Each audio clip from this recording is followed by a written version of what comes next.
Okay, we're gonna go ahead and get started. Welcome to Job Hunting, brought to you by the Orland Park Public Library.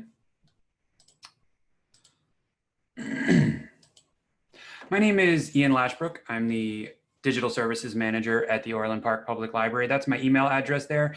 If you have any follow-up questions or you have questions about other topics, please use my email address, especially when it's in regards to a class or something we may have covered. I usually like to send links and auxiliary materials in email, and it's much easier to do that than over the phone. So if you have follow-up questions after this presentation, or you have other questions about the library and its services, especially in regards to digital services, please feel free to contact me at that email address listed. Also, please use the Q&A function to submit questions. That way I can keep track of the questions that come in and we can answer them in the order they were received. Typically, if there are a lot of people, I will answer the questions at the end of the presentation. If there aren't as many people, I'll answer them as we go. Or if there aren't a lot of questions, I can answer them as we go.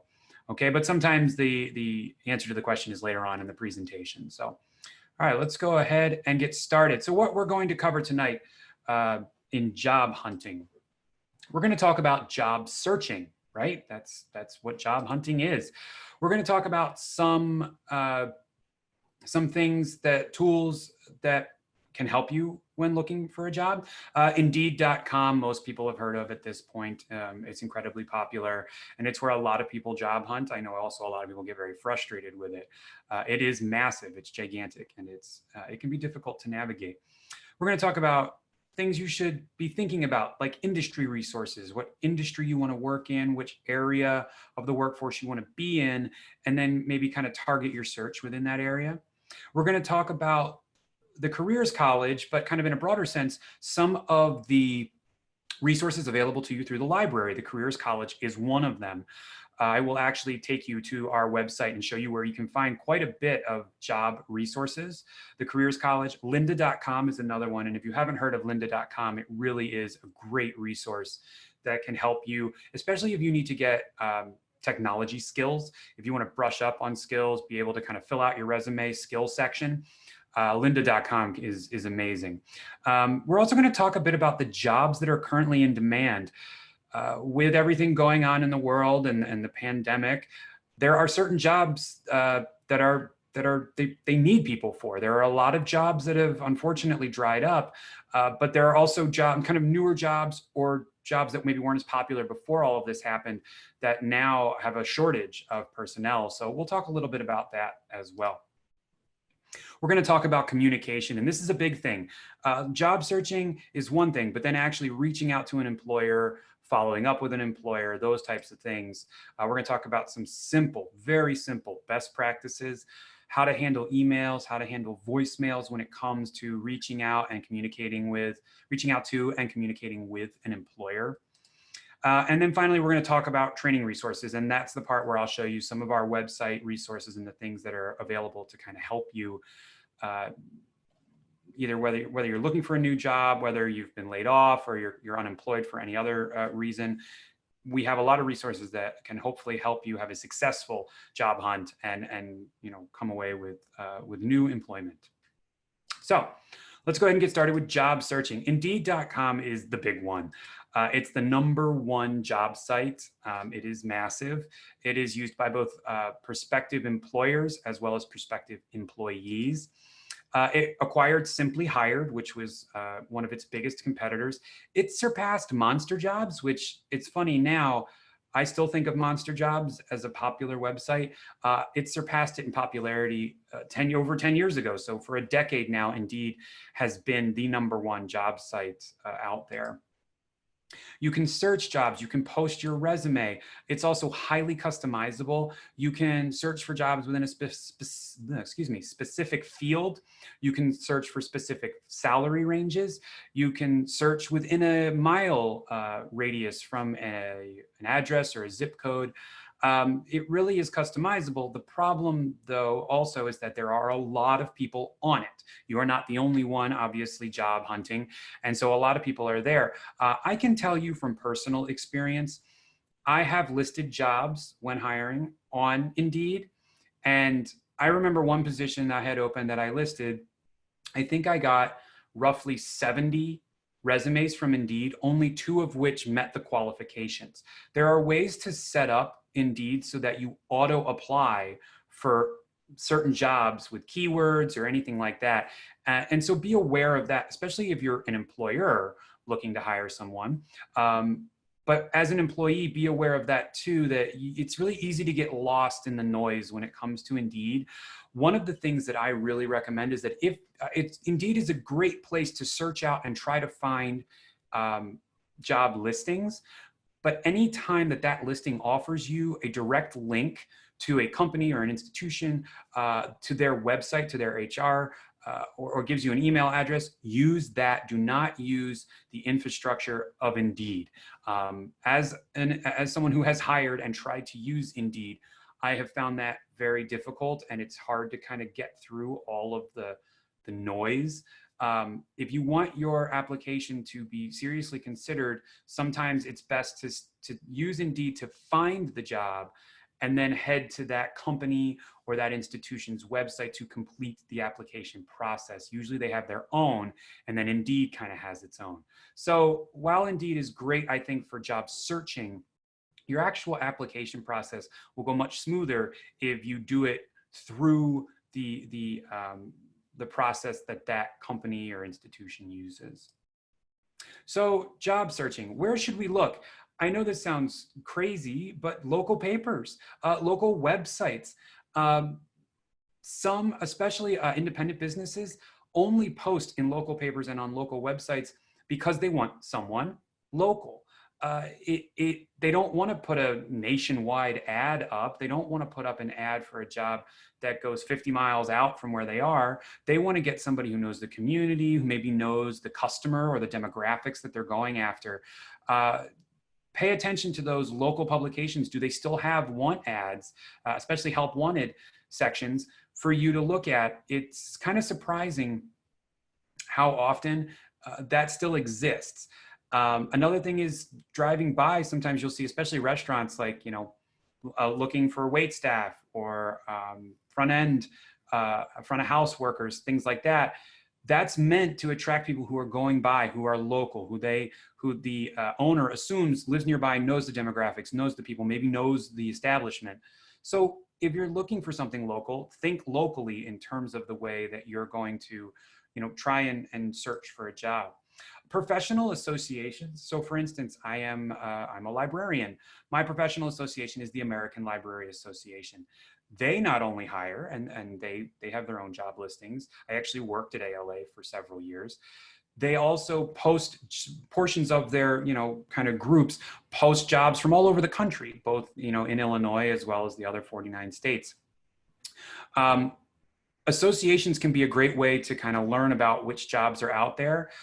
Another one are unions. These are, if you have an association or a union within your profession, so nursing, librarians, things like that, if you're kind of more of a professional niche, look at the associations, look at the unions, look at those resources that may be listing jobs that that are outside of Indeed or websites or things like that, that may be specific because the employer may be looking for a very specific type of employee. Look at specific employers. If there's a company that you're really interested in, if there's a group that you want to work for, target them.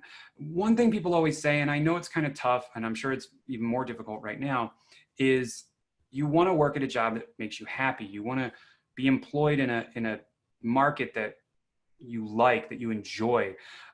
So target those employers. If you hear about positive work environments, and you think that sounds like something you'd really be interested in, then target those employers, target that place in the market.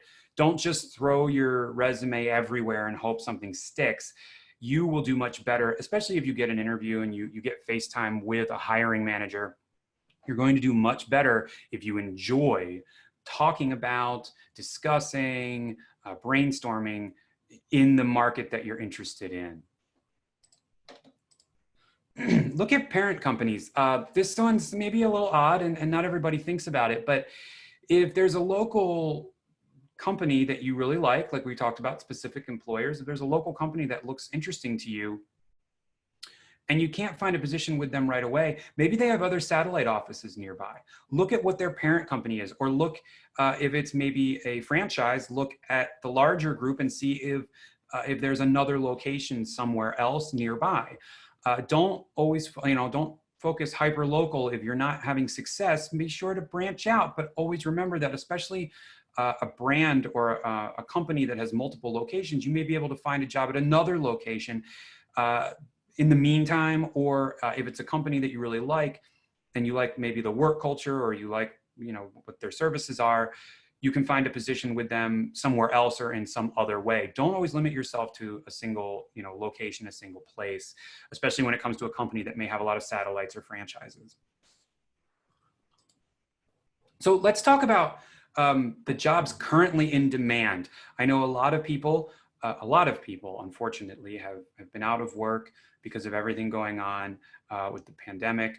There are some jobs that are in high demand right now, and some do not require a ton of training, or maybe you have training in a specific area that's really suffering right now. You may be able to take some of those skills and apply them to a new area. One is contact tracer. This is something that they're hiring for all over the place for. So you can just Google contact tracer hiring and you'll find a whole bunch of answers. And these are the people that trace where people who test positive go and try to alert folks that they may have come in contact with positive cases of COVID-19. Another one that I was kind of surprised to read about was interior designer. And then it made sense to me. Right now, a lot of offices, restaurants, public buildings and institutions are trying to rearrange their interior spaces so that they're spread out or more safe. If this is a skill that you have, or something maybe you've done previously that you kind of got away from, or you have a background in, you may be able to find work right now helping these companies redesign their spaces. It is more of a temporary thing because we don't expect it to go on forever. But in terms of looking at the here and now, interior design has become very popular again, especially when planning out safely distanced workstations, interactions between customers and work staff. This is something I for one was surprised to hear was popular right now, but it makes sense when you kind of take a moment to think about it. Virtual event coordinator. Look at what we're doing right now. One of the things I'm comfortable with and working with is technology. So I like doing these types of programs and being online and working on them. There is quite a market right now for people who are comfortable with this. A lot of schools are doing online learning and may need to hire support staff to support the teachers and the administration. A lot of companies are doing virtual events right now, and some of those companies may not be very tech savvy. Maybe they didn't have a lot of technology skills because they didn't need them before. But now, in order to present themselves and continue to be viable and flourish, they need to move online, and they may need some guidance. They may need some help with that. So that's one area that's become really popular. If you have skills or comfort with online spaces and working with things like Zoom, like we're doing here tonight, this may be something you'd want to look into. IT assistance, right now, IT is obviously incredibly important. If you have any type of background in IT, if you have any type of comfort with computers, the internet, those kinds of things, think about how you can tailor your resume for some of these positions. There is a shortage of IT help, especially as so many industries have moved online to try to continue business. Substitute teacher, right now we are obviously at the beginning of the school year, and there has been a start to a bit of a kind of a need for substitutes as people worry that schools may have issues with health and teachers and things like that. A lot of schools are hiring extra substitutes. So if you have a background in teaching, you may be able to find some work in that area. And then the other big one is COVID-19 testers, the people that you go to who take your swabs and all those things. They do need people to work in those areas and those facilities. That's another place where you can find quite a bit of work right now. These may be something you're interested in, they may not. I just wanted to give you an idea that there are some areas that have seen an uptick in terms of hiring, and it may not be areas that you thought of or areas that you would typically apply to, but if you do need to work, and a lot of people do, some of these areas might be a good place to start. So let's talk about you've done your job searching, your job hunting, you've hunted down that perfect job. How do you then communicate? Well, like we said, first of all, I don't always recommend using the Indeed process for applying. If you found this position through Indeed, look through the job listing and see if you can find how to go to this institution or this employer's website and submit your information that way, so that you're communicating directly with them, not through a third party, which is what Indeed is. So when it comes to communicating and sending your resume and sending an email and putting yourself out there, first of all, Microsoft Word is your friend. Microsoft Word has hundreds, if not thousands, I think it's thousands of resume templates. It has spelling and grammar check. You can tailor your resume. You can take a template design and fill in all this other stuff and really make a nice, good-looking finished project. I think I've made resumes in Microsoft Word now for going on 15 years. It is the program for resume building that most people will have some comfort with.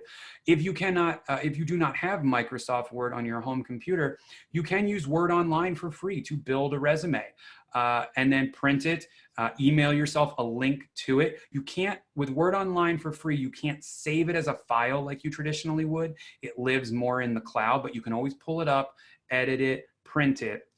But it really is the tools inside of it that are very helpful. It's the same with Google Docs and creating a word processing document on Google Docs. They have templates as well. They have spelling and grammar check. You can tailor things. I think Microsoft Word, for a lot of people, because it also has a desktop application, it is a piece of software that you can buy or download. A lot of people are familiar with it. They've worked with it. But it is your friend. It has very robust capabilities and can help you really fill out a resume. An even number of pages. This seems so simple, and yet it's so important. Think of how you read documents. Think about how you read a book, how you read even things online. If there is an unnatural break in the thing that you're reading, it tends to kind of stop you from reading it. Odd numbered pages kind of do that. If you're relatively new to the workforce, keep your resume to front and back, nice and simple. If you have a longer work history, or you're going for a bigger position where you really need to list out a lot of your work experience, 4 pages, 1, 2, 3, 4. Think about the way that you like to interact with documents. And I know it sounds simple, but an even number of pages, a lot of times you're saving space for the hiring manager. There's not an extra page hanging around. It's one less chance of something going missing if it's not stapled well or held together correctly. An even number of pages, again, I know it seems really simple, but it can go a long way in just making your application seem very concise, and it makes it seem very efficient. Free of errors. This is so important. Software only goes so far. So that Microsoft Word, that's great. You've got Word checking up on you. You got all the little red squiggly lines. You've taken care of them. You need to have a human look at it. And not just any human, a human who you really think understands language and also, maybe has a good speaking voice, writes emails really well. You want to have someone take a look at it, a friend or a family member, who can help you maybe trim that sentence down, or maybe you get a little lost in this description of your skill, like let's try to shorten it. You want someone to help edit what you've created. It's very important that you have someone that can do that. But the other thing that's important, besides just editing down and making something nice and concise, is that the word processing software, it's going to miss certain things. They've gotten really good at it. Microsoft, Google are really good at catching most things now. It used to just be spelling errors. Now it's spelling and grammar a bit too. They'll suggest how you should rephrase a sentence. There are certain things that those programs still can't pick up on, that a human eye will look at and go, you know what, that doesn't sound right. Or if you spell, if a word has two different spellings and the context the program can't pick up based on the context of the sentence, which spelling to use. That's another big mistake that can occur. Have a human being look at your resume, your cover letter, whatever you're submitting before you submit it. And then library resources. We'll show off a little bit of this at the end, but there's resume and cover letter books that you can check out from the library. There are classes like this one. And then there's also classes available through some of our services, and we'll talk a little bit about that. And then there's online services like lynda.com. Lynda.com is hands down one of the best services libraries offer. A lot of libraries offer it. Please, please, if you get nothing else from this program, check out lynda.com. You do need a library card. In our case, you would need an Orland Park Public Library card to access lynda.com on our website. But if you don't live in Orland Park, get a library card from your local library if you don't already have one, and check to see if they also offer Lynda. A lot of libraries offer lynda.com, and we'll talk a little bit more about it. So now you know the tips for how to get that communication off the ground and heading in the right direction. So let's talk about now you're actually emailing, especially if you're emailing something. First and foremost, what is your email address? What it should not be is something like cutiebear88, okay? I have seen all kinds of amazing email addresses. I had a couple back in the day too. Everyone's got that email address that they thought was super clever or cute or fun. That's not the one you send a job application from ever. I've tried to explain this to folks who have asked for help with job emails and resumes and things before, and sometimes they understand it and they just didn't even think about it. They've used that email address for so long. And other times they say, well, they don't really care what the email address is. I guarantee you they care what that email address is. If it doesn't speak to a seriousness, they're going to assume that you as a prospective employee are not serious about the position. This is really, really important. If you don't already have an email address that is simple and straightforward, like an initial, a last name, and a number, you need to get one. And that needs to be the one that you send job applications from. As a point of just kind of basic best practice and internet security, your email address should only ever contain a portion of your name, not your whole name. So you'll see there I have tsmith88, never your whole first name and last name. And be careful about a birth year. What you don't want to do is ever give someone enough information to figure out who exactly you are just from the email address. That has nothing to do so much with the employers. It's more about just general internet security and safety. Set up an email signature. This also seems really simple, and I know so many people who don't do this. Email signatures are easy to set up. Every email program offers them to you. Outlook, Gmail, Yahoo, all of them offer you the option to create an email signature. All an email signature is your information kind of rubber stamped at the bottom of every email you send. I have one for the library that lists all my contact information, has our logo, there's a couple of things in it. I also have one for my personal email. This is just another thing that makes you look very professional. Yes, your resume may be the best looking resume in the world, and you may be one of the best writers of cover letters that's ever existed. If your email, which is your initial communication with a hiring manager or a company, if that email and that email address don't look professional as well, you can forget all the other stuff. You're not going to even make it past the first, eye test of these managers that are looking for employees.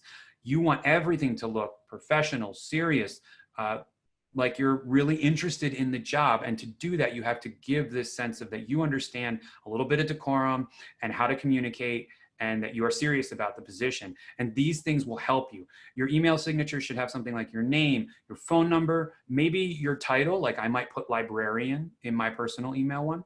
Your email address, I know that seems counterintuitive, but just put that in there. Don't put something like your home address or anything like that. That's not necessary. Your prospective employer isn't going to show up at your house, but they may want to call you and they may want to email you about setting up an interview. Use proper language. And this kind of also goes hand in hand with correct grammar. Make sure you use an uppercase letter to start a sentence. Make sure you use full sentences. This goes hand in hand with that tip of having someone else take a look at your resume or your cover letter. I was an English major before I became a librarian. I'm a real stickler for this kind of stuff. And it's really always important to me in the past when I have applied for jobs and written letters and things like that, that it all sounds good, but it also has an air of, properness. Like I said, decorum maybe a little bit, that I understand how to communicate effectively in a written language, because a lot of times this is your first impression is through the written word when you're handing in resumes and cover letters. It's kind of the basic thing. Can you write an effective resume? Can you write an effective cover letter? If you use language properly, and if you're not great at it, make sure to get someone to help you. Make sure, again, you have that family member or that friend who maybe has a little bit better skills in this area, not write it for you, help you create something that's accurate to who you are. Your initial email should be simple. This is a misunderstanding a lot of people do, and I've seen it before. You do not need to, in the body, so if you're sending some company your resume and you're emailing the hiring manager, you're going to be attaching your resume and probably a cover letter, maybe a couple references. These should each be a separate document. And your email should simply say, dear so-and-so, if you can find out the hiring manager's name, that's great. Address them at the beginning of the email. To whom it may concern, oftentimes is appropriate if you can't find that out. You simply say, I wish to be, considered for a position. Attached are my relevant documents, list them. Thank you for considering me, and I look forward to hearing from you. Simple. I have seen people copy and paste their entire resume into the email as well. That is not something a hiring manager wants to see. All they want to see is something very simple with your appropriate documentation. If they have a question, they will email you back. I have had that happen before. I had a position years ago I put in for, and I forgot to attach my references. My email was simple, straightforward. They reached out to me a little while later and said, hey, did you mean to attach references? We didn't get references. I'm sorry. Thank you so much. Attached are my references. Simple, clean, nothing extra. All your extra should be in your resume and your cover letter. Your email should be simple, polite, and like I kind of said in the language, assume that they're going to contact you. Make it sound like you're confident that you are the right person for this position. All right, so we're coming now to the actual hiring process. So you've put in your information, you've had the interview, it's gone well, and now they're going to call you and they're going to offer you the job, or maybe they're going to have you in for a second interview. Have you listened to your voicemail lately? When's the last time you listened to it? This is a question I always ask my class when we do this program, because a lot of people completely forget about it, or they haven't set it up. How many people do you call and it rings through to their voicemail and it says the number you are trying to reach, and then they recites the number is currently unavailable? You don't want that. If you're using especially your cell phone to list as a contact number for prospective employers, you better have a human voice on the other end of that cell phone, and it better be yours, and it better be short, simple, sweet, and to the point. Thank you for calling. Please leave your name and number, and I'll get back to you as soon as I can. Nothing funny, nothing silly, and not a robotic voice that just recites your phone number. A lot of people take this for granted. They have forgotten to, you maybe recorded your voicemail 10 years ago, your voicemail greeting, and you haven't thought about it since.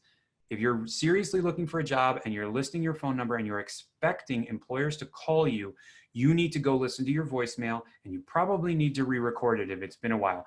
When you re-record it, do it in a quiet place.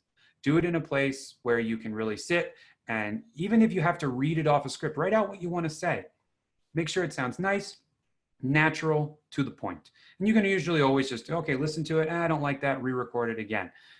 But make sure it's nice and quiet. Make sure you enunciate. Again, this is an impression you're making on an employer. If they bother to call you and you miss the call, and that's okay, that happens all the time. If you miss the call, you want them to leave a message. And I'll tell you what, if the voicemail greeting on the other side kind of rubs them the wrong way, they will not leave a message, and you'll just kind of be taken off of the screening process, and you don't want that to happen. 2-week follow-up. This is just my general rule. I heard this from someone a long time ago, and it's always served me well. You interview for a position. Okay, so the 2-week follow-up, there's 2 separate timelines to that. A lot of positions that you'll apply for will list an end date for submissions. So let's say you apply for a job at the beginning of August, and the end of the submission period is the end of August. And on August 20th, you interview. Do not send a 2-week follow-up until 2 weeks after the end of August. So September 14th, okay? You do not, the 2-week follow-up is after the end of the period in which people could be applying and or interviewing. If there is no date listed on the entry that you originally found, 2 weeks after you interview is the correct time to follow up. So that can be a little bit confusing. Always look for that, they call it a closing date, like they're not going to accept any more submissions. Always look for that date. And if there is one, 2 weeks after that is when you can follow up. If there isn't one listed, they may just be doing rolling kind of interviews and not necessarily sticking to a date. In that case, 2 weeks after you actually interview is appropriate. So I hope that's clear. That can be a little confusing sometimes. So training now, we have to talk about, we're in the job market, we're job searching, job hunting. What can we do to boost our skills? What can we do to, okay, I've mastered this program or this program, and I want to put that on my resume. Where do I find these resources? I'll tell you what, the library's website is a great place to start. The website itself, we have actually created a job resources page, which I'll show you when we're done the presentation. Again, I'm going to say it again, lynda.com, great resource. Lynda.com is actually purchased by LinkedIn a couple of years ago. Everyone knows what LinkedIn is, well, for the most part. LinkedIn is a social media site for basically for job workers. I don't know how else to describe it. It's not what it started out to be. Nowadays, you see a lot of like corporate style trainings and events on LinkedIn. It is a place, however, that you can find jobs and kind of get in touch or network with other folks within your profession or within your kind of online circle. Gale Courses is similar to Lynda, but a little bit different. Lynda.com is all on demand. Again, I'll show it to you. So all of the trainings, everything there is on demand. All of the trainings that you'll see when you search for things are done by professors. They're all vetted and they're updated if the topic has relevant updates. Gale Courses is a little bit different. It's a smaller selection of stuff, but it tends to be live and it tends to be like a 6-week course of study and you walk away with like a certificate. The Careers College is a little bit different. The Careers College is a little more geared towards creating a resume, practicing interviewing, shaping your job search. We've talked a little bit about, I mean, just in my personal experience, wanting to search for a job in an area that you're excited about, that you want to talk about, that you'll do well interviewing about because you have an excitement for it. The Careers College kind of helps you figure out, well, what industry do I want to work in? How do I fix up my resume? What interviewing tips are there for me to make sure that, I have an effective interview? Another one that I put on here, just because it is so massive and there's so much on it, is YouTube. There are a ton of videos out there that can teach you about anything related to jobs, anything related to technology. The problem with YouTube is it's not really curated. Anybody can put anything up there. As long as it doesn't violate YouTube's agreements, it'll stay there. And you may get redirected to it, and it may not always be true. Lynda.com, Gale Courses, the Careers College, these resources on the library's website, these are all vetted. They are run by companies that are making sure the information is accurate and correct. YouTube, that is not the case. However, if you are comfortable working on YouTube and you kind of understand that and you know how to weed out the lousy videos or content creators, then you should be okay being on there. We do, on our job resources page that I'll show you, we have listed some YouTube videos in certain areas that we think would be really helpful.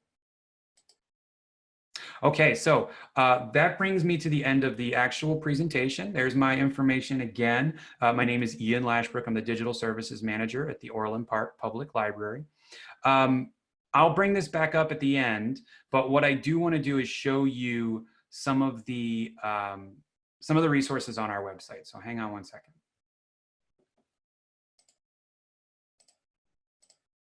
Okay, so I just want to make sure, could someone just let me know in the Q&A or chat? Can everybody see our homepage there, our website? I'm gonna make sure I'm sharing the right screen.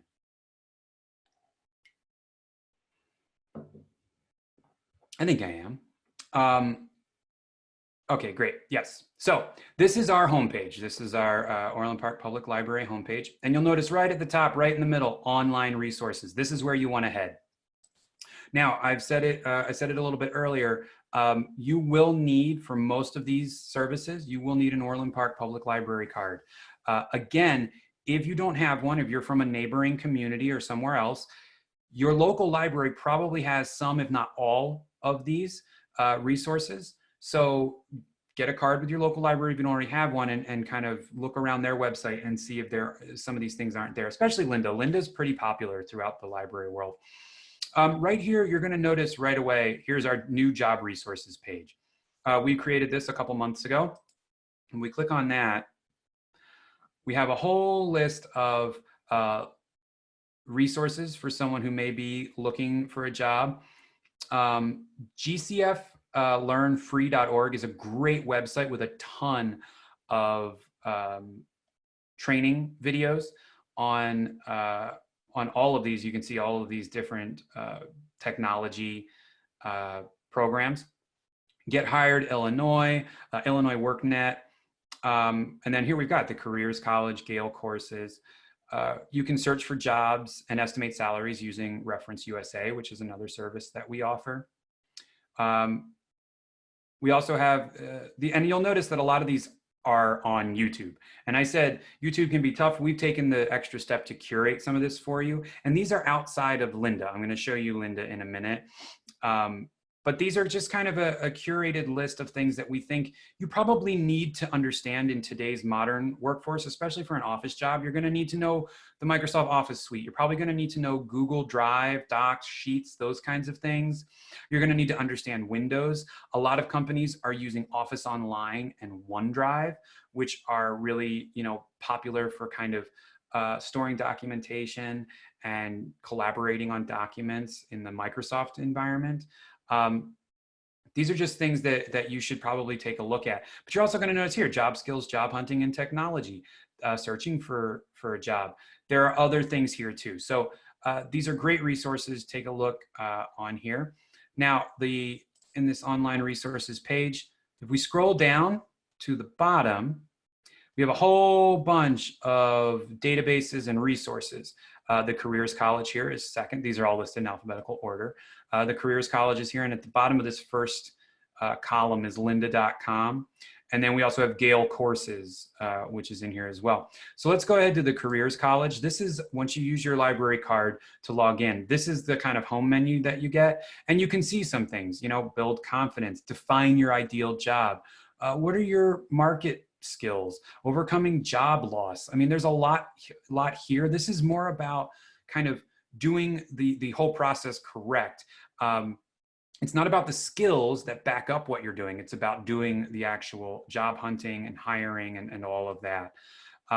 Follow-up, negotiating, all of these things are here, and they kind of walk you through these learning modules. They have a podcast, and there's other resources on this site. So this is a great resource for people who maybe need help interviewing, that maybe need help defining their skills and understanding what it is should go in a resume. This is really a great space for that. And then let's see. And the next one is Lynda. Okay, so I'm already logged into lynda.com, and you'll see stuff. I mean, become a web designer. Here's 11 courses that will take you from 0 to 60 in being a web designer. It'll give you all the basics, everything you need. Become a Java programmer, project coordinator, video editor. There's a lot of stuff here. There's so much here, I don't even know where to start. If you look up Microsoft Office, you're going to see all kinds of stuff. Microsoft Office 365 administration. That's if you're running Microsoft Office online for a large group. That's one thing I do at the library, is I'm managing our Office 365 subscriptions, which is now called Microsoft 365. That's something that I have watched portions of to help me when I get stuck on things. Comparing Microsoft 365, which is an online subscription service, with Office 2019, which is a physical piece of software that you purchase and download. If you do kind of Office, let's say 2016 was a major release. Office 2016, maybe let's try, how about Excel 2016? Excel 2016, let's take a search and see what happens. Essential training. Here's 9 hours of classes that will make you at least a very good user of Excel 2016. The great thing about Lynda, besides the fact that all the courses are vetted and all of the instructors are actual professors, is that the learning program itself, they are video instruction. There is a transcript if you would rather read the transcript. There are exercises that you will download and actually do. And it's done in bite-sized pieces, which is how adults like to learn. You want no more than maybe 7, 8, maybe 10 minutes max of a topic before you move on. The reason for that is adults like to pick things up and drop them quickly. They need to fit them into their day.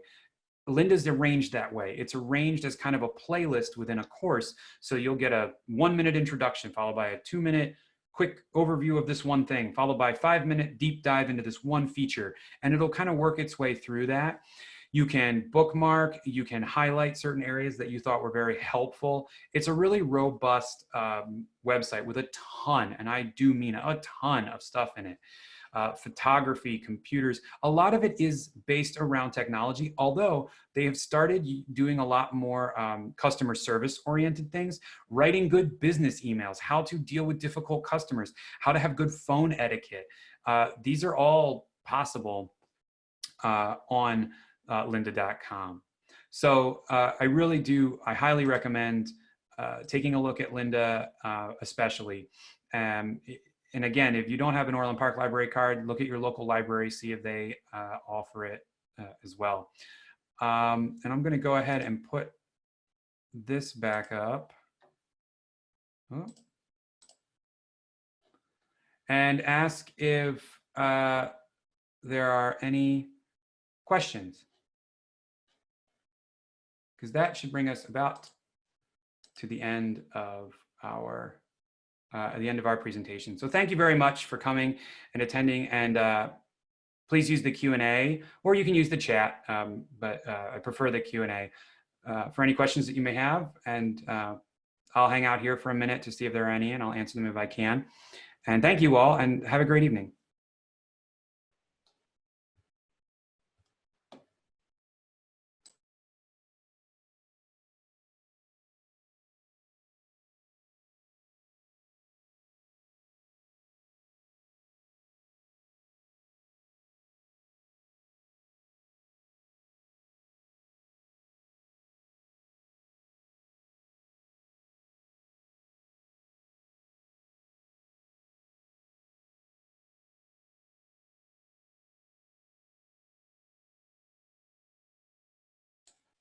Someone asked if this session is recorded. Yes, it has been recorded.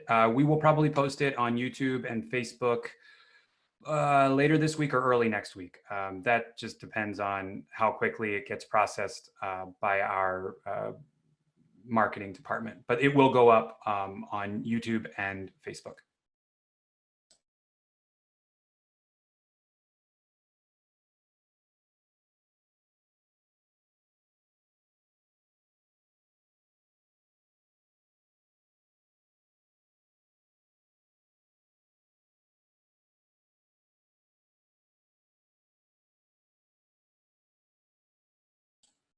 And I just want to stress again, if you do want to reach out to me, not live right now, and that's totally fine, please do use my email address, because a lot of times people ask questions and I like to point them to other resources online, and that way I can kind of copy and paste URLs into an email to you and really give you a good answer to something. Phone calls are a little more difficult to communicate that with. So if you'd like to follow up offline, get back online and send me an email. But I can hang out for another minute to see if there are any more questions. And thank you all again for attending tonight. I hope you enjoyed the presentation.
Okay, it doesn't look like there are any more questions, so I'm going to go ahead and close out the session. Thank you all for coming.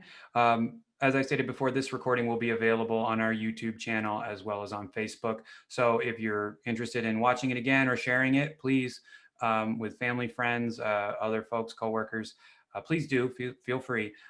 It will be available on those platforms in the coming days. So thank you again, and have a great week.